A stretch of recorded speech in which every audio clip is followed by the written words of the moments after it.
Os pais migraram para Fortaleza, que eu, meus 14, 15 anos, nunca deixei de participar dos movimentos de igreja. Sempre participei dos movimentos de igreja.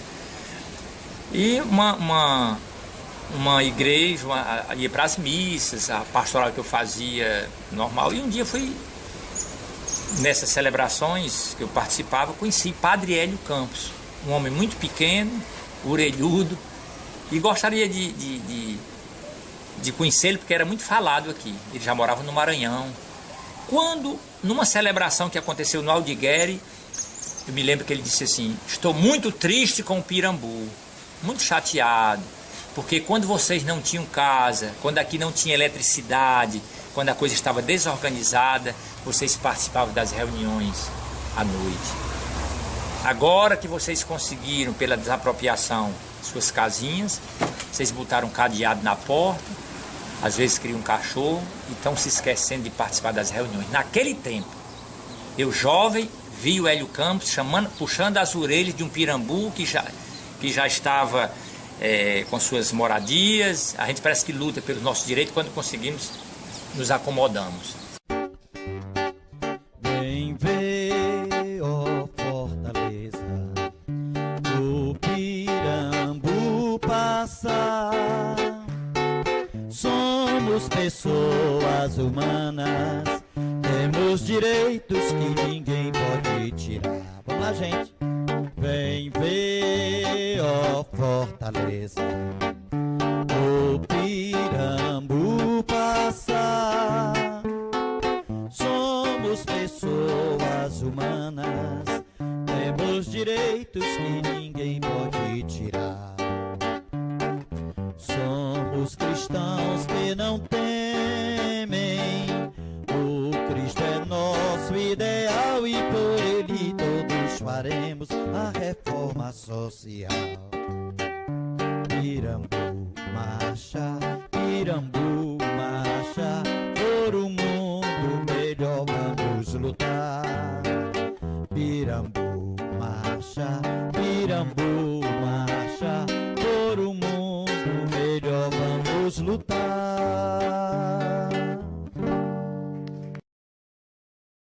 A gente pode falar, né, do Pirambu, está ligado ao Padre Hélio.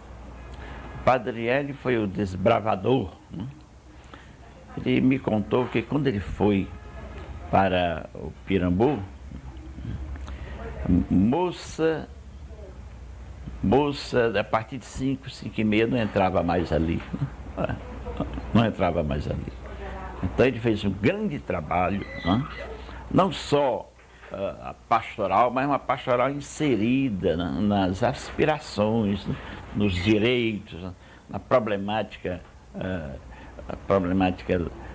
da vida, problemática social, né, a cultura. Ele foi o apóstolo do Pirambu.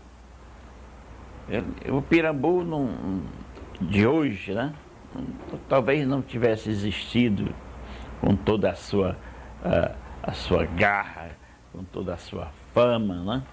Porque o Pirambu é uma terra rica, né, em valores culturais, né?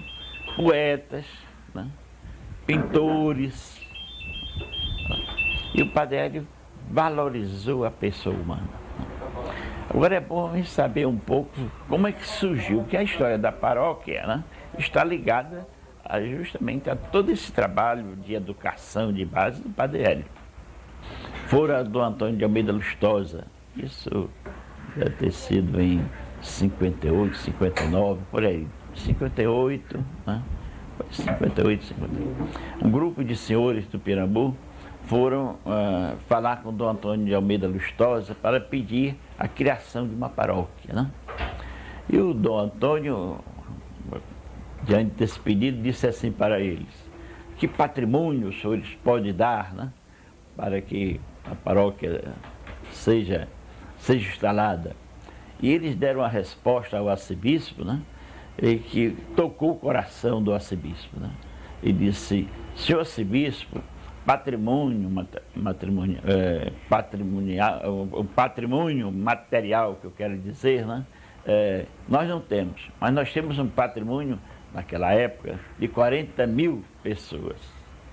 Aliás, eles expressaram o outro linguajar, 40 mil almas, né?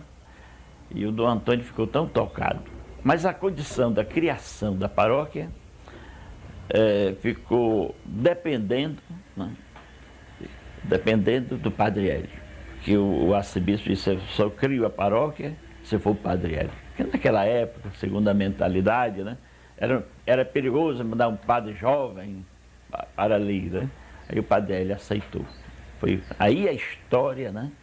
E a verdadeira história do Pernambuco começou ali naquela parte Nossa Senhora das Graças. Foi ali que começou, né, o início da paróquia. Muito tempo depois é que veio a paróquia do Cristo Redentor, né, com o padre Caetano, né.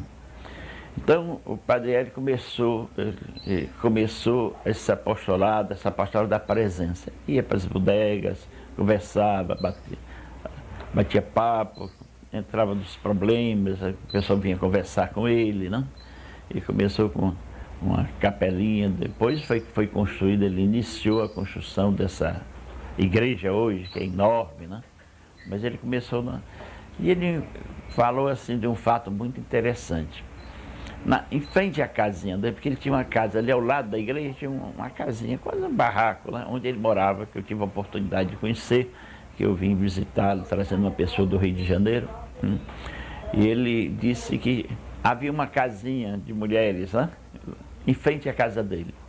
Então elas foram a ele e disse: olha, Padre, nós vamos tapar a frente. Em respeito ao senhor, nós vamos tapar a frente da casa, para o pessoal entrar por trás, em respeito ao padre. Então o Padre Hélio conquistou todo mundo, né? Todo mundo. Agora, a grande luta dele foi pela posse da terra, né? Foi a conquista da desapropriação de uma grande extensão do Pirambu, porque pertencia àquelas famílias tradicionais, né? Torre de Melo e outras famílias, né? E ele conseguiu, através do Virgílio Távora, né, que era um grande amigo dele, né, ele conseguiu a desapropriação. Mas o último, o que encheu o copo, né, foi a grande marcha, né, que aliás foi um fato histórico em Fortaleza. Ele preparou o povo para uma grande marcha. Naquela época, Pirambu tinha uns 40 mil habitantes, por aí assim. Foram mais de 10 mil, desfilaram. Mas foi uma marcha muito bem organizada, né? Com as assistentes sociais, pessoas amigas. Ele tinha um relacionamento, né, muito importante em Fortaleza. E quando ele foi falar, né, com o arcebispo, né, o arcebispo disse: isso é um perigo, fazer um desfile, né, do pessoal do Pirambu. Valer até hoje, há pessoas que têm preconceito contra o Pirambu. O pessoal ainda não despertou que o Pirambu não é o Pirambu de 50, 60 anos atrás. O Pirambu hoje é um lugar emancipado, né? Então o Padre Hélio começou aquele trabalho de base, né? E em 1º de janeiro de 2 de janeiro de 1962, ele fez a grande marcha que deu como que o chute, né, no processo, né, de desapropriação das terras. Aí ele teve outra luta. Veio a desapropriação, mas a teimosia, a ambição, né, dos grandes proprietários, né, continuou. Quantas vezes ele foi chamado porque vinha uma família tal, argumentando que eram proprietários do terreno, né, e iam derrubar os barracos. Ele ia para lá com o povo, né, e impedia a derrubada dos barracos. É uma desapropriação. Amenizou bastante, né? Mas a ideia do Padre Hélio era que cada família, né, ficasse, né, no seu pedaço de terreno, no seu pedaço de terra para morar, né? não vendesse, né? Não vendesse. Daí a grande luta dele, né? Para conscientizar o povo.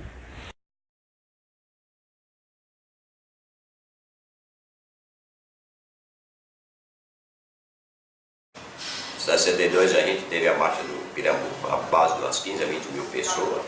Essas pessoas não eram tudo moradoras do Pirambu, mas 80% a 90% era já morador do Pirambu, mas o restante eram pessoas que vinham de outros cantos, nos apoiar com a Floresta, com o Bar Vermelho, Parangaba, esses outros bairros que vieram dar um apoio, né?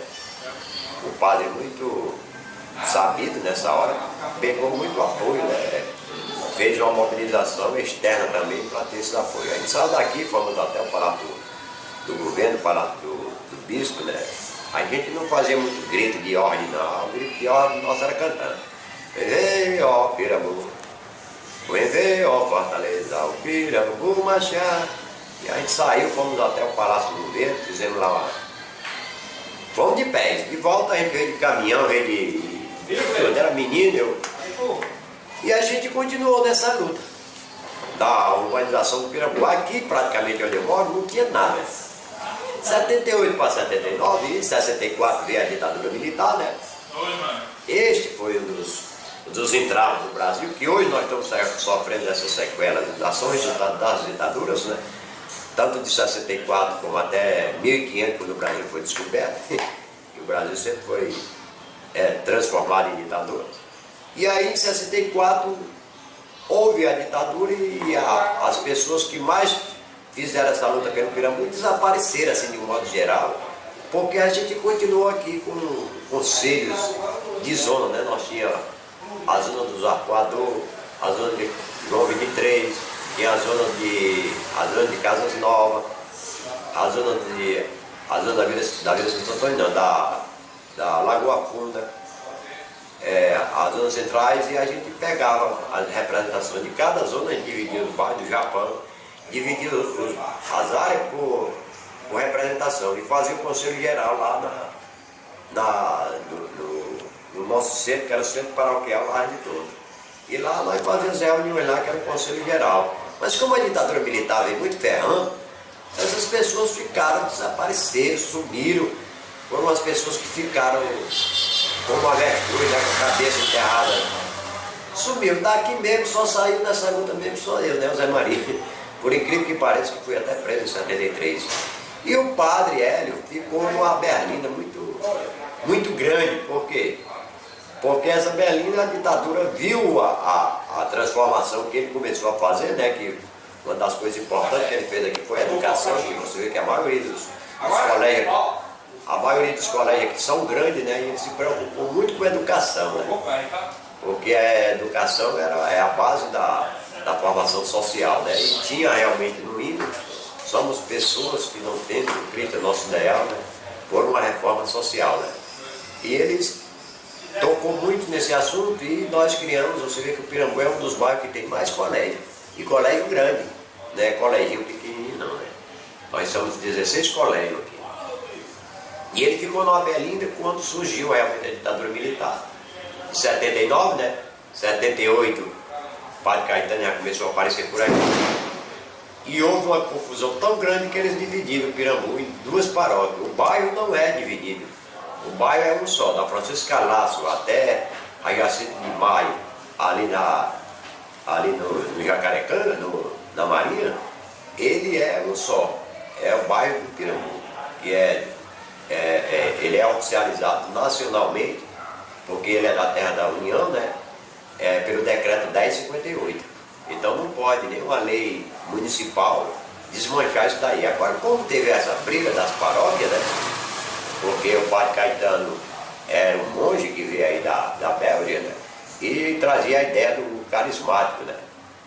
E o carismático estava surgindo, como também estava surgindo a teologia da libertação. E o padre Hélio não tinha muito essa visão de padre da teoria da libertação, nem tampouco ele tinha aquela visão do carismático. Mas como ele tinha feito, liderado junto com o povão, a marcha do Pirambu, a religião ficou de olho nele, sem saber realmente qual era a visão dele, né? Mas a visão do Padre Hélio era uma visão mais humanitária, assim, ele era mais franciscano, mas que dele devia ter alguma coisa. Eu não sei bem, eu era muito menino para entender isso, aí, muito menino não, muito jovem para entender isso, mas eu acho que ele tinha alguma coisa. E aí eles dividiram a paróquia, pegaram o Padre Hélio, né, e mandaram lá para Palmeiras dos Índios, né? Naquela época, né, ele foi para lá. E deixaram aqui o Frei Memória e o Padre Caetano. Estudante de serviço social. Começamos a andar no Pirambu por conta dessa pesquisa. E participamos então da Marcha do Pirambu. Um dos registros importantes dessa época está no livro Aldeota, do Jader de Carvalho, em que ele diz que, enquanto que os jornais registravam o crescimento da cidade, o crescimento da aldeota com uma burguesia nascente, ligada ao comércio, à exportação, ele diz que essa coisa da burguesia foi ameaçada com a Marcha do Pirambu, que foi a primeira vez que um movimento desse porte colocou nas ruas as suas reivindicações. Não só através de cartazes, não só através de faixas, mas através da música que veio ao Fortaleza, o Pirambu Machado.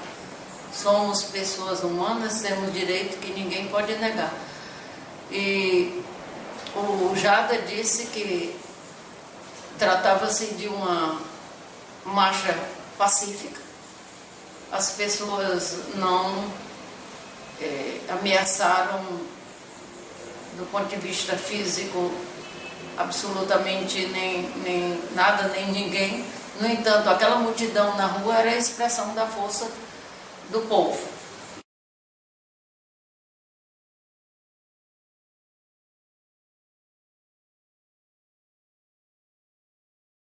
Então, a figura carismática da época era o Padre Hélio, e uma pessoa que fazia um trabalho de comunidade muito forte era a Aldaci Barbosa, que foi minha professora no serviço social. Eu não teria mais outras informações sobre o trabalho do Pirambu, porque logo que eu comecei a estagiar, eu estagiei numa área diferente, que foi a chamada Arraial Moura Brasil, à época, que tinha um centro social bem próximo a uma zona de prostituição. E nós fazíamos o trabalho lá nessa comunidade, ali próximo que hoje tem aquela igrejinha, né, próximo ao Marina Park. E aí a gente fazia um trabalho semelhante ao que era feito no Pirambu, que era referência. A época era considerada uma das maiores favelas da América Latina.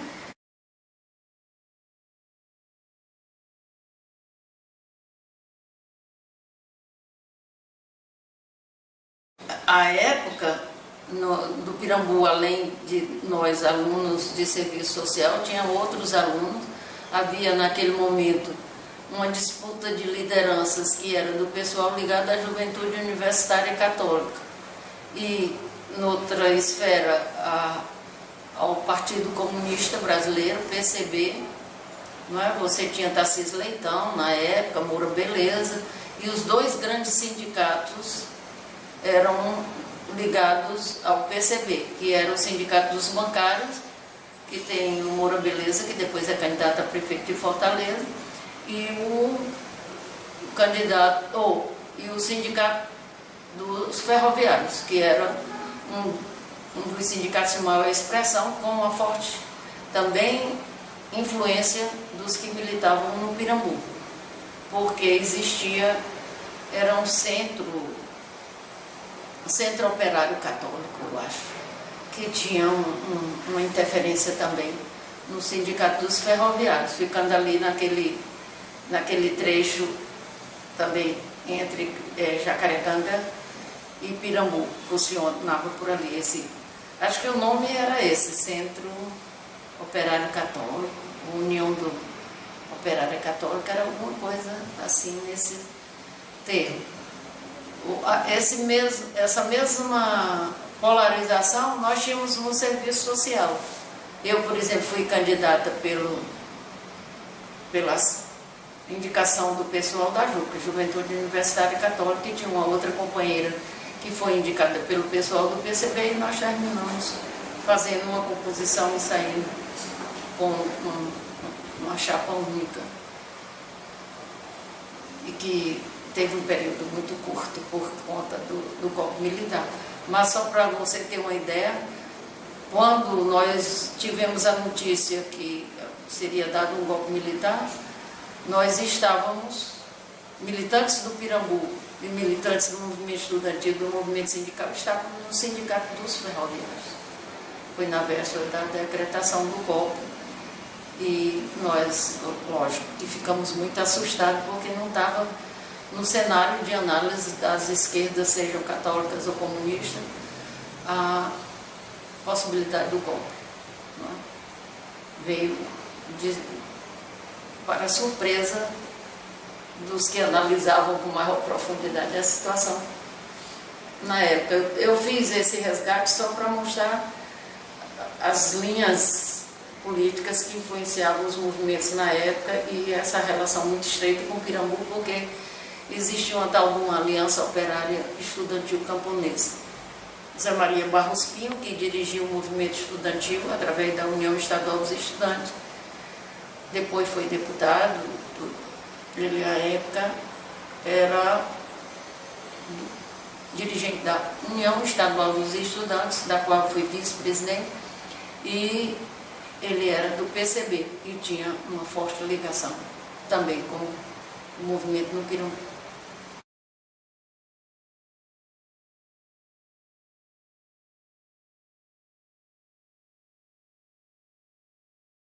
Fui informado que o Padre Hélio, quando junto com o serviço social, desejavam fazer essa marcha para culminar com a desapropriação, a igreja não aceitou, porque ele queria a concentração da população na Praça da Sé.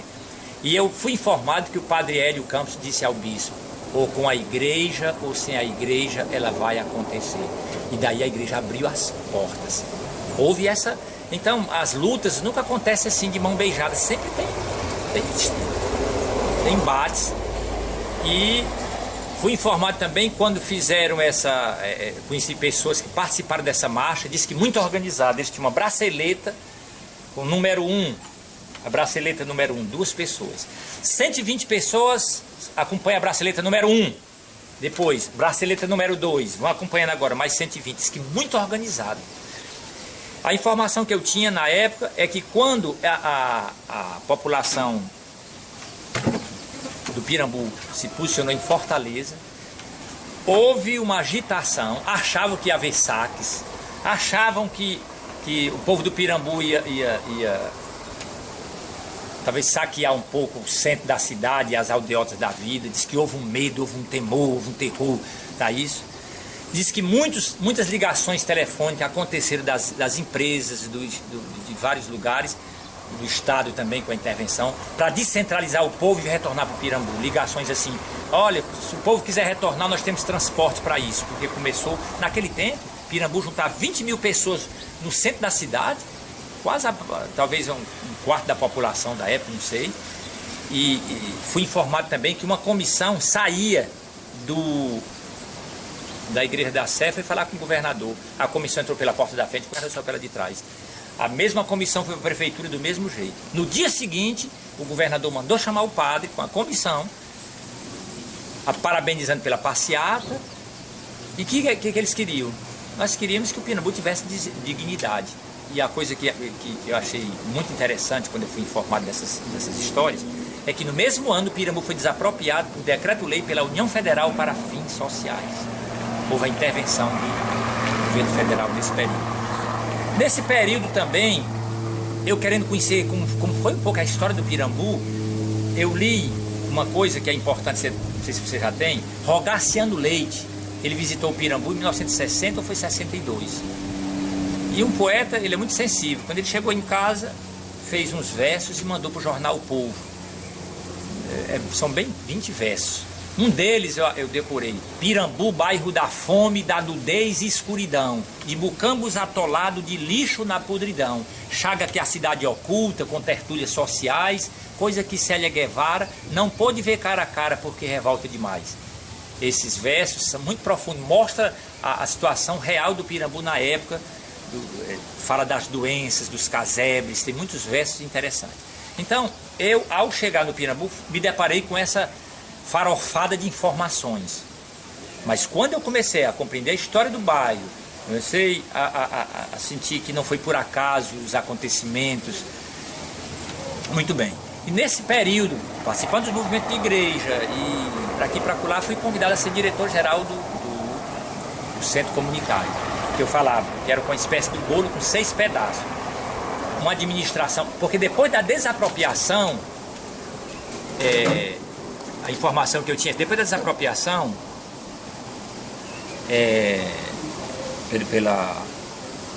depois da desapropriação do bairro, eles disseram: foi vocês que provocaram isso, então vocês vão continuar administrando as terras que ainda existem para alocar as famílias que chegam das favelas, chegam de outros, do interior, das migrações.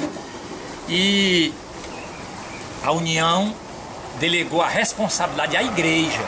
Aí houve também esse acordo: vamos tirar o nome Pirambu, porque esse nome Pirambu tem uma caatinga. Eu não sabia que Pirambu em Tupi-Guarani quer dizer peixe roncador. Eu achei muito interessante saber dessas coisas, porque o nome Pirambu. E em vez de Pirambu, vamos chamar de Nossa Senhora das Graças. E essa nova desapropriação, vamos chamar de Cristo Redentor. Então Cristo Redentor é Nossa Senhora das Graças. E Nossa Senhora das Graças, na época, quem veio para cá foi o padre,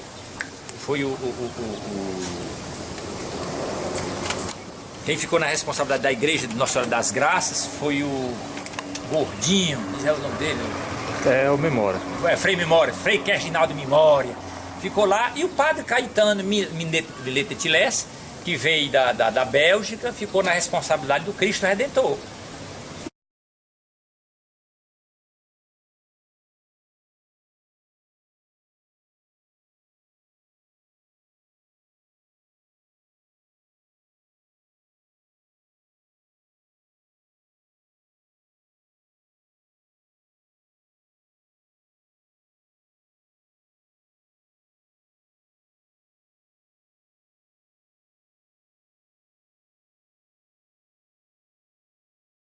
Então, falar do Padre Haroldo, para mim, além de ser algo extremamente emocionante, é algo que me gratifica, que me honra.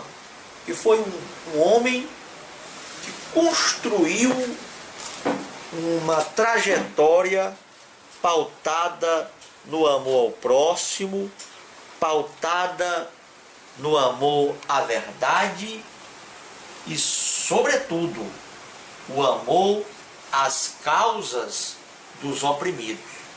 Porque esse foi o seu grande legado. Não abriu mão de lutar pelo direito dos oprimidos, pelo direito das minorias. Padre Haroldo Coelho foi um humanista, um militante da justiça e da paz, que soube amar o ser humano enquanto tal. Eles brigavam, aí o Memória foi embora, né? Saiu daqui e veio o Padre Haroldo. E a gente juntou um pouco dessa dinâmica do Padre Haroldo e demos mais infra ali a parte inicial do Pirambu, né? Aonde iniciou o Pirambu, era Nossa Senhora das Graças. Aí nós fazia passeata, a gente fazia desapropriação, a gente veio de lá para cá, ocupamos uma terra aqui na leste-oeste, aqui, nessa briga danada aí, o Padre Caetano se meteu, e a polícia veio, jogou bomba de gás lacrimogêneo, foi um companheiro preso. E a luta foi essa, né? Vocês conhecem. Agora a história do Padre Haroldo aqui, ele deu muita infra, né? Por que ele deu muita infra, assim, às lutas? Porque o Padre Caetano sempre abafou as lutas. E o Haroldo sempre colocava, assim, numa visão, no altar, ele colocava, quando ele fazia a missa, ele colocava a dinâmica da pessoa, que a pessoa tem que ter coragem para lutar seus direitos. Eu me lembro de uma frase do Padre Hélio, quando nós estávamos numa reunião, olha, e isso eu sempre digo, Padre Hélio e o Padre Haroldo também disse algumas vezes, eu também sempre digo, isso ficou gravado na minha mente, o Padre Hélio disse, olha, nós não devemos discriminar ninguém, mas também não devemos se juntar. Para isso está lá na Bíblia, separa o jogo do trigo, diz quem tu anda que eu direi quem tu és.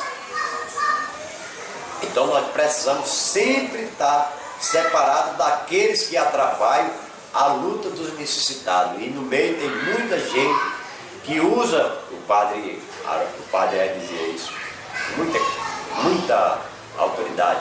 E no meio de nós tem muita gente nesse sistema que usa do oportunismo para se promover em torno das necessidades. Isso não é só aqui no Ceará e no Pirambu, não, isso é no mundo. E o Padre Haroldo muitas vezes dizia na missa essa linguagem, olha, nós não podemos discriminar ninguém, mas também não podemos se juntar com todo mundo, né? Porque isso nos dava assim, uma força, e em todas as lutas ele estava com a gente. Já o Padre Caetano não, a luta do Padre Caetano aqui sempre foi rezar e fazer essas coisinhas que ele fez aqui, que foi o ministério ali do Gélio Galei, né? A creche, juntou lá um bocado de gente para morar com ele, criança abandonada, não sei como foi essas crianças abandonadas, aonde eu conheci um que foi o Hamilton, né? O Hamilton Monteiro, foi um dos filhos dele, né? E criou lá aquele seminário ali, criou alguns padres, né? Aqui tem o Padre Francisco, tem alguns padres aí que foi criado, mas o que mais se libertou muito mais dele foi o Padre Francisco, que não tem uma visão muito carismática não, mas é filho do carismatismo e deve ter sua visão carismática, né? Pode até ter uma visão carismática mais avançada, mas o carismático para o Brasil, para o Pirambu e para o mundo, eu acho que não foi uma boa não, porque ele transformou a gente numa pessoa muito acomodada.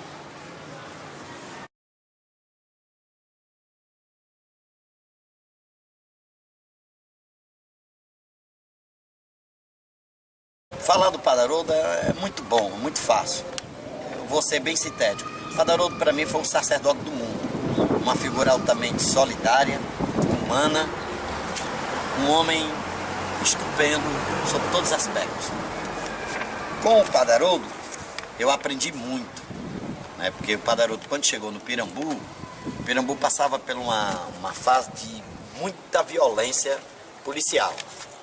E o Padre Haroldo tratou de organizar os movimentos que tinham aqui. Ele dizia que o grande inspirador dele era o Padre Hélio, né? Então ele revitalizou o conselho, que não tinha, estava morto. Ele revitalizou as questões das casas, né? Que era um problema que ele dizia que isso era um problema que não era para vigário resolver. E ele caiu no combate muito contra, por exemplo, as questões dos políticos que exploravam as pessoas aqui, né? E tratou de organizar principalmente os movimentos que estavam apagados. Então essa é assim como eu vejo a trajetória do Padre Haroldo aqui. O Padre Haroldo organizou várias marchas, marcha contra a violência da polícia, marcha pelas reivindicações do Pirambu, e era um sacerdote que não tinha hora para trabalhar. Ele se tornou muito parecido com o Padre Hélio, né? Por diversas vezes eu compareci com o Padre Haroldo, a delegacia do 7º Distrito, para soltar as pessoas. Os pais, as mães, procuravam o Padre Haroldo porque o filho tinha sido preso, o marido tinha sido espancado, o outro tinha sido tirado o dinheiro. E o Padre Haroldo se metia, ele terminou sendo um sacerdote, uma pessoa comum. Ele revitalizou também na parte sacerdotal dele as missas nas ruas, né? Ele trouxe as missas nas ruas e organizou comitês políticos aqui no Pirambu. Ele participou ativamente e fez com que a comunidade participasse ativamente da vida política aqui no Pirambu.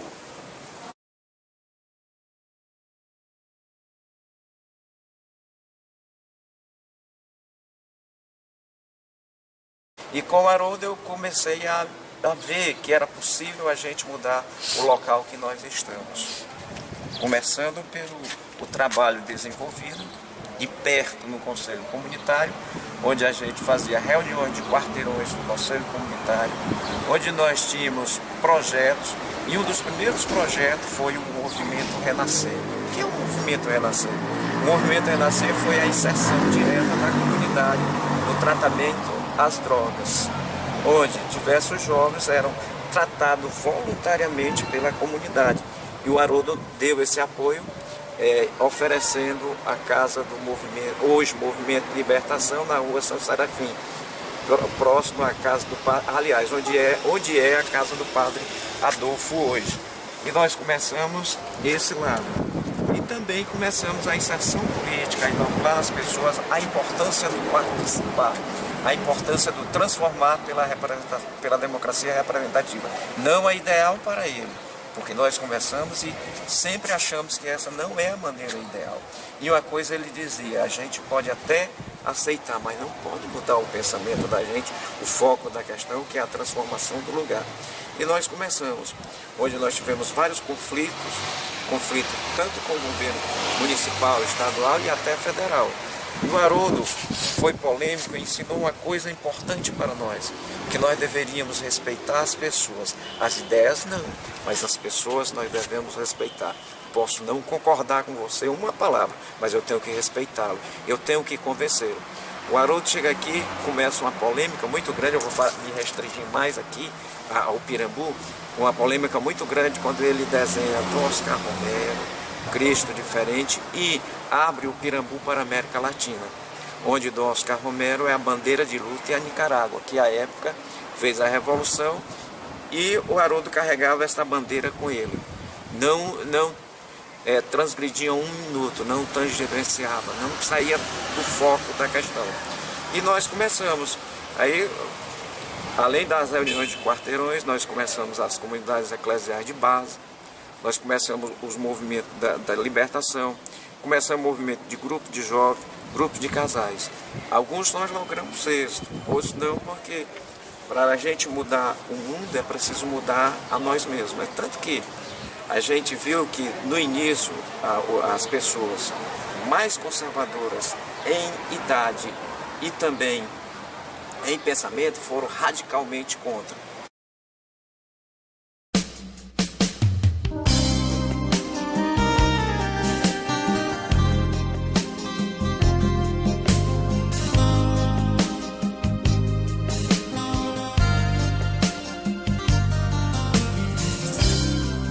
Vim ao morro e tá descendo, bem por cima dos meus sonhos, enquanto raios solares refletiam nas paredes da casinha onde nasci. Vejo a praia escurecendo, abraçando seus amantes, saudades das luaradas, dos camaradas, enfim, do lugar onde cresci. Hoje volto a ser criança, quando passo em teus caminhos. Me vejo perambulando e assim vou recordando o tempo bom que vivi. Me vejo perambulando e assim vou recordando